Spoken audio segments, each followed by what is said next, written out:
تو مسجد میں ہم شریف بن جاتے ہیں اور جب دکان پر ہوتے ہیں تو شریر بن جاتے ہیں، مکان پر ہوتے ہیں تو شریر بن جاتے ہیں، اسکول اور کالج اور یونیورسٹی میں ہوتے ہیں تو پھر زبان سے جھوٹ نکل رہا ہے، گالی گلوچ، غیبت، چغلی، جھوٹ، مکاری، عیاری، گناہ کبیرہ صغیرہ، بدنگاہی، بد زبانی، سارے گناہ ہو رہے ہیں۔ مسجد میں بیٹھے تو شریف بن کے بیٹھ گئے، تو اس کا مطلب تم یہ سمجھتے ہو کہ اللہ تمہیں صرف مسجد میں دیکھتا ہے؟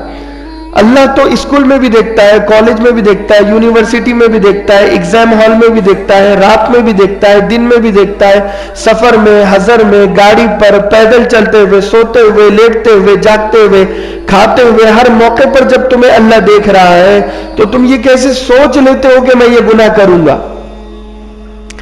گناہگار جب گناہ کرتا ہے تو وہ یہ سوچتا نہیں ہے کہ اللہ مجھے دیکھ رہا ہے یا نہیں دیکھ رہا ہے، بس گناہ کرتے رہتا ہے، مزہ آتا ہے اسے۔ ایک شخص شراب پی رہا ہو تو آپ اس سے پوچھو کہ بھائی تم کیا سوچ رہے ہو اس وقت؟ وہ سوچتا ہے کہ بھائی بہت دماغ پر ٹینشن ہے، میں دماغ کا ٹینشن ہٹانا چاہ رہا ہوں۔ سگریٹ پینے والے کے پاس آپ جاؤ اور کہو کہ بھائی سگریٹ پی رہے ہو، کیا سوچ رہے ہو؟ کیا یہ سوچ رہے ہو کہ اللہ تمہیں دیکھ رہا ہے اور تم اللہ کو دیکھ رہے ہو؟ وہ یہ کہے گا نہیں نہیں، یہ تو میں نہیں سوچتا، میں تو ٹینشن بہت تھا بیوی کا، بچوں کا، بس ٹینشن دور کر رہا ہوں۔ بیڑی پینے والا بھی بس ٹینشن دور کر رہا ہوں۔ موج مستی کے لیے بھی کچھ لوگ شراب پیتے ہیں، گیم کھیلتے ہیں، جوا، سٹا اور مٹکا، لیکن کوئی بھی اللہ کے بارے میں نہیں سوچتا۔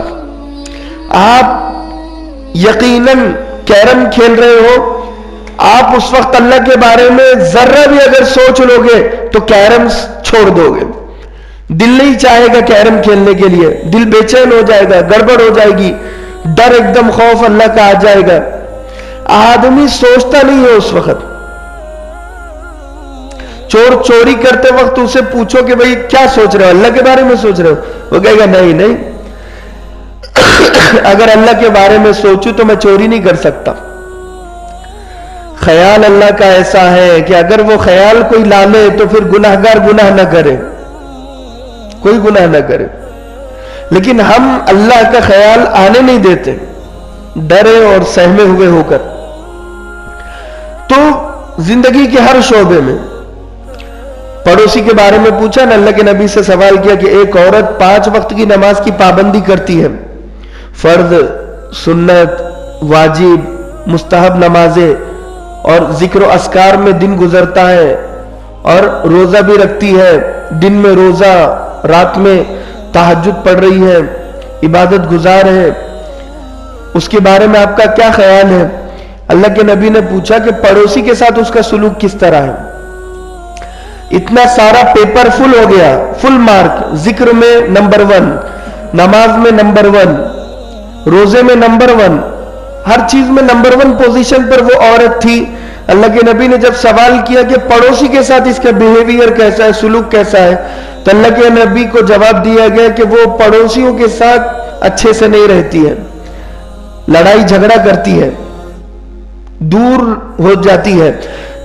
اب تم دونوں ہٹو مت بیٹھے وہاں سے، تم وہ کونے میں بیٹھ جاؤ ادھر، ایک اٹھ کر ایک، اور تم وہ ٹیکا چھوڑ دو بیٹا، آگے آ جاؤ ادھر، مل کر بیٹھ جاؤ۔ یہ کیسا ہر ہفتے کا ہے بیٹے، تمہارا دماغ پر ایک ٹینشن ہو جاتا ہو، ایک جگہ بیٹھو ہمارا دماغ بھی ٹھیک رہتا، نہیں تو گھر پر جا سکتے، جماعت کے ٹائم آرام سے آ جانا۔ تو پڑوسی کے ساتھ اس کا بیہیویئر ٹھیک نہیں ہے، تو اللہ کے نبی نے فرمایا کہ وہ دوزخ میں ہے۔ اور دوسری عورت کے بارے میں کہا کہ وہ عورت عبادت میں پیچھے ہے، مطلب نماز، فرض نماز پڑھتی ہے مگر سنت، مستحب، واجب اس میں تھوڑی کم ہے، ذکر زیادہ نہیں کرتی، ٹھیک ٹھاک۔ اللہ کے نبی نے پوچھا پڑوسی کے ساتھ بہت اچھا رہتی ہے، بہت اچھا رہتی ہے۔ اللہ کے نبی نے کہا وہ جنت میں ہے، وہ جنت میں ہے۔ مجھے آپ بتائیے کہ پڑوسی کے ساتھ کوئی کیسے رہتا ہے، یہ فیصلہ اللہ کرے گا، مگر ہمیں کچھ کرنا ہوگا نا، سالن بھیجنا ہوگا، ہمیں کوشش کرنی ہوگی, اچھے سے بات کرنا ہوگا, ہمیں پڑوسی کو برداشت بھی کرنا ہوگا اگر وہ کچرا ہمارے گھر کے سامنے پھینک رہا ہے. ہم نے دین سمجھ لیا نماز پڑھنے کو, روزہ رکھنے کو. نماز روزے کا نام ہم نے دین سمجھ لیا. نماز روزہ تو دین کا ایک حصہ ہے. ہدایہ کی 4 جلدیں ہیں. ہدایہ جو اسلامی فقہ حنفی کی کتاب ہے, ہدایہ, اس کی 4 جلدیں ہیں, جن میں سے پہلی جو جلد ہے وہ پہلی جلد صرف عبادت پر ہے, نماز, روزہ, حج, زکوٰۃ, طہارت. اور وہ باقی جو 3 جلدیں ہیں وہ معاملات پر, معاشرت پر, اخلاق پر.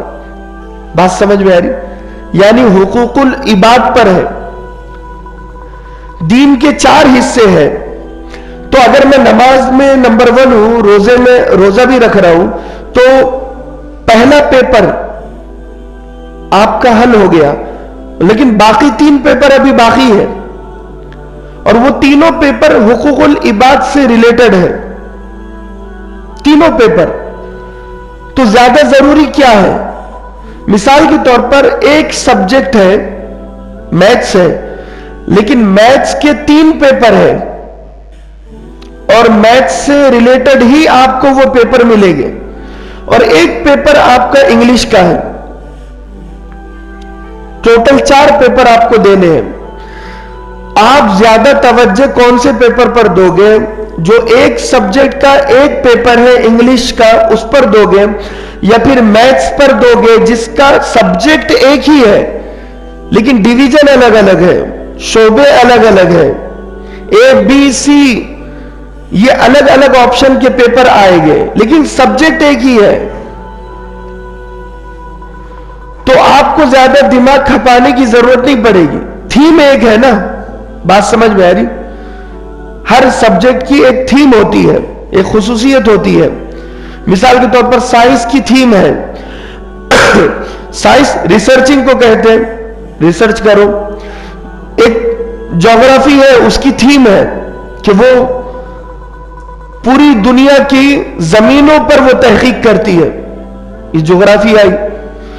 تو ہر سبجیکٹ کی ایک تھیم ہے.